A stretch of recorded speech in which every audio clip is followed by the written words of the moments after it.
তা বাবা তুমি কি কাজ করো? কাজ নয় আন্টি, আমি ব্যবসা করি। ব্যবসা করো? তা কি ব্যবসা করো বাবা?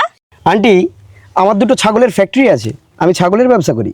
ও আচ্ছা বাবা, আমরা তো খুব গরিব মানুষ, তুমি আমার মেয়েকে বিয়ে করতে রাজি হবে তো? আরে এসব কি বলছেন আঙ্কেল, আমি তো অলরেডি রাজি হয়েই গেছি। আপনার এত সুন্দরী মেয়ে, রাজি না হয়ে থাকতে পারি? আচ্ছা ঠিক আছে, এক কাজ করুন তো, আপনারা যেহেতু গরিব, আমার কোনো যৌতুক লাগবে না। বাহ বাবা, তুমি খুব ভালো ছেলে। তা বলছি বাবা, তোমার যদি আমার মেয়েকে কিছু জিজ্ঞাসা করার থাকে তাহলে তুমি জিজ্ঞাসা করতে পারো। না না আন্টি, তেমন কিছু প্রশ্ন নেই আমার, তবে ছোট্ট একটা প্রশ্ন আছে। তুমি করেই বলছি আপনার মেয়েকে, বলছি তুমি কি কাজ করো? কি আর করব, ওই লোকের বাড়িতে থালা বাসন মাজি। কেন তোমাদের বাড়িতে থালা বাসন নেই? তুমি লোকের বাড়িতে গিয়ে থালা বাসন মাজো? শালা, গরিব আমি অনেক দেখেছি, তোমাদের মতো নচ্ছর গরিব আমি দেখিনি।